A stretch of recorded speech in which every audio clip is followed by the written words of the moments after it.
What's going on, guys? Welcome. Yes, it's June 29th, and we're going to be reading an article from Salon about the scary Alexandria Ocasio Cortez, or as I like to call her, Alexandria Gonna Cost You Cortez. This should frighten people of the free world, people in America, that someone like this has made it through. Someone with her values, her she's a socialist, but she is under the guise of a democratic socialist. No such thing. So the article starts with Alexandria Ocasio Cortez on Trump. I don't think he knows how to deal with a girl from the Bronx. The first time politician made her first late night appearance on The Late Show with Stephen Colbert. And now Stephen Colbert, man, he used to have a show on Comedy Central, the Colbert Report, and he played the right side. He played as the Republican, as Jon Stewart with the Daily Show played as the leftist. And ever since Stephen Colbert went and got his big show now, he has fallen so far to the left. Like not even in the middle. Just if you don't like, if you were a Republican and you don't like Trump, and then you went, Trump was too right for you, you don't go as far left as Stephen Colbert did. And it makes me wonder that if he even believed any of the stuff that he was saying when he had that show on Comedy Central.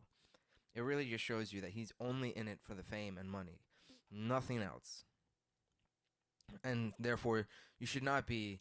Not that I don't think many people do, but there are people who take his word as like a political with some political weight. The guy should he has no political weight. Get out of here. This article was made on June 29th, 2018. All right. So, in the last 48 hours, since first-time politician Alexandria beat incumbent and assumed heir to Nancy Pelosi's House Minority Leader to role, Representative Joseph Crowley, in the Democratic Party in New York, much of the mainstream media has been playing catch-up. Thursday night, she spoke in front of the late-night audience for the first time. On the late night show with Stephen Colbert, the host began with an admission. I want to confess that I did not know your name on Monday. It was a sentiment that many people shared. Crowley hadn't been challenged in a primary in more than a decade, and as many colleague Joseph Nessie wrote, Ocasio Cortez, who hails from the Bronx, is a woman of color and a leftist, and thus easy for media and politicians to discount and ignore.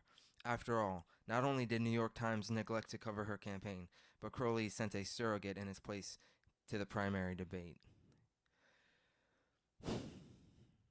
I don't like this.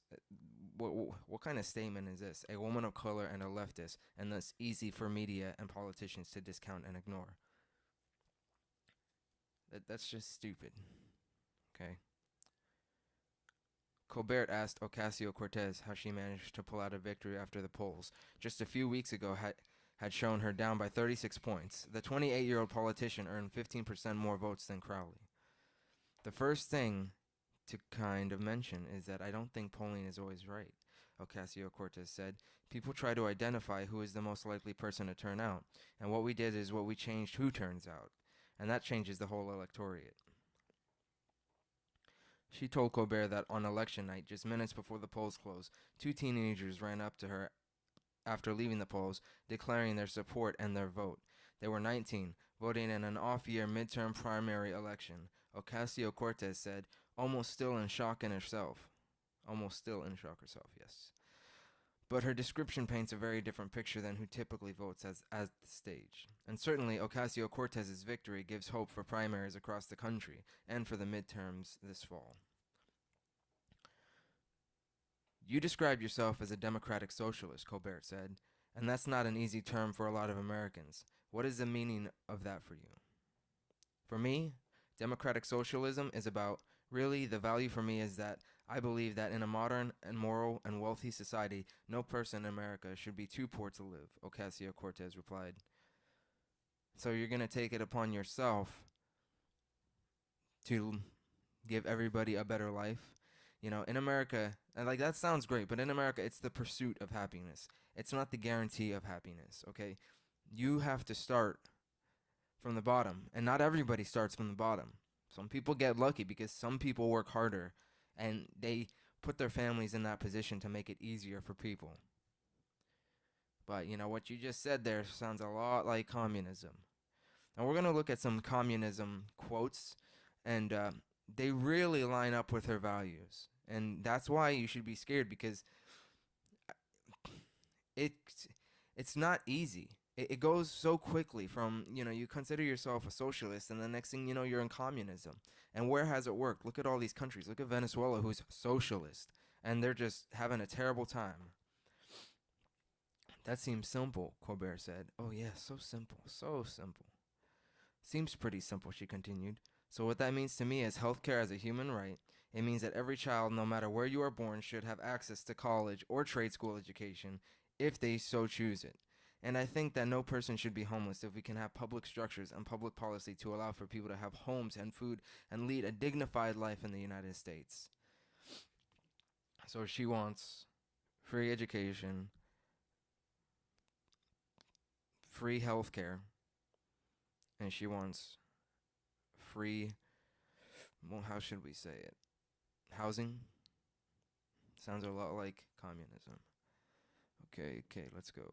Colbert wondered if she is concerned about resistance from President Donald J. Trump, who made no mention of Ocasio Cortez, but he did rip into Crowley for losing the primary on Twitter. And then Trump makes this stupid assumption that because Crowley did not like Trump, that therefore that's why people didn't vote for him. I mean, that's not true. So, moving on. But the progressive politician isn't worried. I don't think he knows how to deal with a girl from the Bronx, Ocasio Cortez said. Yeah. So, sh- this is scary that she has been elected. And now let's go look at some quotes. There was one that I love from Karl Marx, of all people, and it explains how she wants free housing for everybody. And here it is, right here on the right-hand side, towards the middle. The theory of communism may be summed up in one sentence: abolish all private property. And if you go on her website and look at her values, she talks about that. And she talks about how, oh, it's too expensive in New York, and people can't afford it, and we need to make it affordable. And, so what? You're going to take these people's private property? If it's their property and they own it, they can put it up at whatever price they want. That it's not you to tell them what they can do with their property. Here's this one from Vladimir Lenin, another famous communist. The goal of socialism is communism. That's what I'm saying. These people try and hide it. And I don't know if they're too naive to understand it, but that's where it leads. You should check this out yourself if just to open up your eyes. Socialism is communism, okay? Communism is not love. Communism is a hammer which we use to crush the enemy. Under capitalism, man exploits man. Under communism, it's just the opposite. No, it's not true. So yeah, check this out. You guys need to spread the word and go out and vote when it's time to vote. Thank you for watching. This was the Daily Dialogue. Have a good day.